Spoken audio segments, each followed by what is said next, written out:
പ്രിയമുള്ളവരെ, വചനജ്വാല 965 ദിനത്തിലേക്ക് പ്രവേശിക്കുന്ന ഇന്ന് ഏപ്രിൽ 22 തിങ്കളാഴ്ച എല്ലാവർക്കും സുന്ദരമായ ഒരു സുപ്രഭാതം ആശംസിക്കുന്നു. ഇന്ന് ഞങ്ങളുടെ 34ാം വിവാഹ വാർഷികം.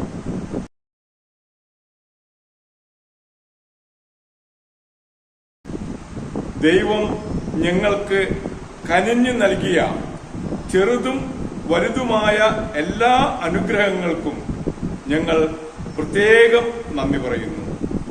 പതിവ് പോലെ ഇന്നും പള്ളിയിൽ പോയി ദിവ്യബലിയിൽ പങ്കെടുത്തു. എല്ലാ അനുഗ്രഹങ്ങൾക്കും നന്ദി പറഞ്ഞു. ആഗോള കത്തോലിക്ക സഭയിൽ ഇന്ന് 2 മാർപ്പാപ്പമാരെ അനുസ്മരിക്കുന്ന പൊൻസുദിനമാണ്.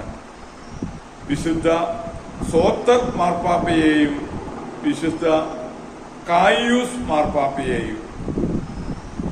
ഔദാര്യത്തിന്റെ പാപ്പ എന്നറിയപ്പെട്ടിരുന്ന സോത്തർ ഇറ്റലിയിലെ പോണ്ടിയിൽ ജാതനായി.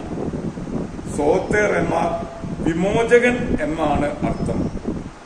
മധുരമായ പ്രഭാഷണം, സർവരെയും ആശ്വസിപ്പിക്കാനുള്ള മനസ്സ്, കഴിവുപോലെ സഹായിക്കുക എന്നിവയ്ക്ക് ഉടമയായിരുന്നു സോത്തേർ മാർപ്പാപ്പ.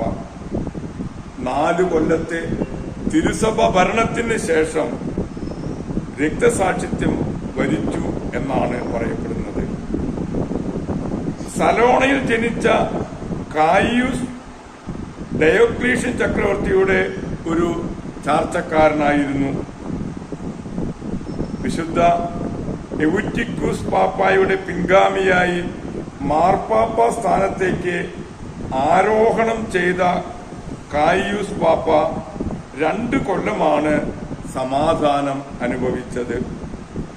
വിശുദ്ധ സെബസ്ത്യാനോസ് തുടങ്ങിയ രക്തസാക്ഷികൾക്ക് പ്രോത്സാഹനം നൽകിയത് കായിയൂസ് പാപ്പയായിരുന്നു.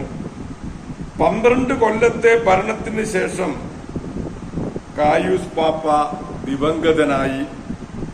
അദ്ദേഹം അനുഭവിച്ച സഹനങ്ങൾ പരിഗണിച്ച് ഒരു രക്തസാക്ഷിയായിട്ടാണ് അറിയപ്പെടുക. രക്തസാക്ഷികളായ വിശുദ്ധ സോത്തേർ പാപ്പായുടെയും വിശുദ്ധ കായിയൂസ് പാപ്പായുടെയും മധ്യസ്ഥം യാചിച്ച് ഇന്നത്തെ വചനവായനയിലേക്ക് പ്രവേശിക്കുന്നു. ഇന്ന് നെഹമ്യായുടെ പുസ്തകം 6-ാം അധ്യായം 10 മുതലുള്ള തിരുവാക്യങ്ങളാണ് നാം ശ്രവിക്കുക. വീട്ടുതടങ്കലിൽ ആയിരുന്ന ഷമയായുടെ അടുത്ത് ഞാൻ ചെന്നു. അവൻ മെഹതാബലിന്റെ പുത്രനായ തെരായുടെ മകനാണ്. അവൻ എന്നോട് പറഞ്ഞു, നമുക്ക് ദേവാലയത്തിനുള്ളിൽ കതകടച്ച് ഇരിക്കാം. അവർ അങ്ങയെ കൊല്ലാൻ നോക്കുന്നു. രാത്രിയിൽ അവർ വരും. ഞാൻ പറഞ്ഞു, എന്നെപ്പോലുള്ള ഒരാൾ പേടിച്ചോടുകയോ എന്നെപ്പോലുള്ള ആരെങ്കിലും ദേവാലയത്തിൽ ഒളിച്ച് ജീവൻ രക്ഷിക്കുമോ? ഞാൻ അത് ചെയ്യുകയില്ല. അവന്റെ വാക്കുകൾ ദൈവപ്രചോദിതമല്ലെന്നും തോബിയായും സൻബല്ലാത്തും കൂലി കൊടുത്തതുകൊണ്ടാണ് എനിക്കെതിരെ പ്രവചിക്കുന്നതെന്നും എനിക്ക് മനസ്സിലായി. ഭയപ്പെട്ട് പ്രകാരം പ്രവർത്തിച്ച് ഞാൻ പാപം ചെയ്യുന്നതിനും അങ്ങനെ എനിക്ക് ദുഷ്കീർത്തിയുണ്ടായി എന്നെ അവഹേളിക്കുന്നതിനും വേണ്ടി അവർ അവനെ കൂലിക്കെടുത്തതാണ്. എന്റെ ദൈവമേ, തോബിയായ്ക്കും സൻബല്ലാത്തിനും അവരുടെ പ്രവൃത്തികൾക്ക് തക്ക പ്രതിഫലം നൽകണമേ. പ്രവാചികയായ നൊവാദിയായെയും എന്നെയും ഭയപ്പെടാൻ ഉദ്യമിച്ച മറ്റ് പ്രവാചകന്മാരെയും ഓർക്കണമേ. മതിൽ പൂർത്തിയാകുന്നു. അങ്ങനെ 52-ാം ദിവസം ഏലൂൾ മാസം 25-ാം തീയതി പണി പൂർത്തിയായി. ഇതറിഞ്ഞ് ഞങ്ങളുടെ ശത്രുക്കളും ചുറ്റുമുള്ള ജനതകളും ഭയപ്പെട്ടു. അവർക്ക് ആത്മവിശ്വാസം നശിച്ചു. ഞങ്ങളെ ദൈവത്തിന്റെ സഹായത്താലാണ് ഈ പണി നടന്നതെന്ന് അവർ മനസ്സിലാക്കി. അക്കാലത്ത് യൂദയായിലെ ശ്രേഷ്ഠന്മാരും തോബിയായും തമ്മിൽ കത്തിടപാടുകൾ ഉണ്ടായിരുന്നു. അവൻ ആരായുടെ പുത്രൻ ഷക്കാനിയായുടെ ജാമാതാവായിരുന്നു.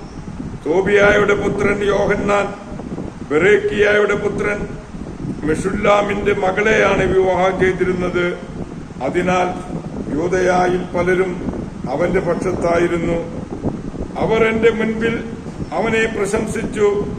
ഞാൻ പറഞ്ഞവയെല്ലാം അവനെ അറിയിക്കുകയും ചെയ്തു. തോബിയ എനിക്ക് ഭീഷണിക്കത്തുകൾ അയച്ചുകൊണ്ടിരുന്നു. ദൈവത്തിന്റെ തിരുവചനമാണ് നാം ശ്രവിച്ചത്.